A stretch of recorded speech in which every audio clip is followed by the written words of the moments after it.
गेल्या काही दिवसांपासून मान तालुक्यात झालेल्या खुनाच्या 2 घटना ताज्या असतानाच आज खटाव तालुक्यात एक खून झाल्यानं संपूर्ण सातारा जिल्हा हादरून गेलाय। चारित्र्याच्या संशयावरून पतीनं पत्नीला कायमचं संपवल्याची घटना पुसेगाव पोलीस ठाण्याअंतर्गत घडली आहे। विशेष म्हणजे लोखंडी रॉड डोक्यात घालून पत्नीचा खून केल्यानंतर पती विनोद जाधव हा स्वतःच पोलीस ठाण्यात हजर झाला।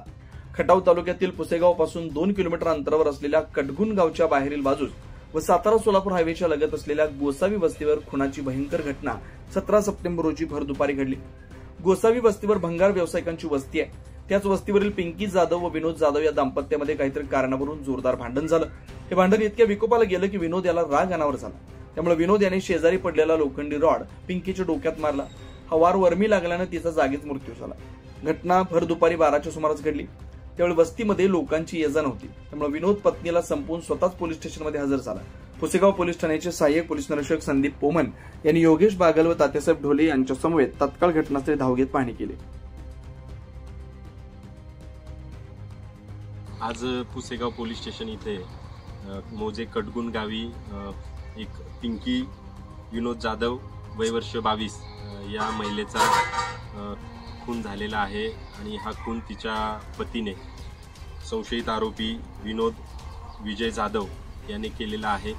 संशयित आरोपीला पोलीस स्टेशन पुसेगावच्या माध्यमातून आमच्या टीमने ताब्यात घेतलेला आहे आणि पुढील अधिक तपास सुरू आहे।